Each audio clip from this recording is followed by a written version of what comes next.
ଜୀବନରେ କେବେ ତାକୁ ଗୋଲାପଟେ ବି ଦେଇନି। ତଥାପି ସେ ମୋତେ ନିଃସ୍ୱାର୍ଥ ଭାବେ ଭଲ ପାଏ।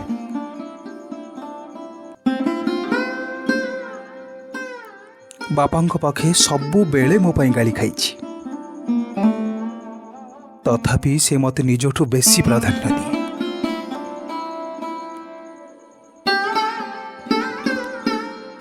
ପରିବାର ପାଖେ, ଦୁନିଆ ପାଖେ, ନିଜ ପାଖେ ହାରି ସବୁଥର ସେ ମୋତେ ଜିତାଏ।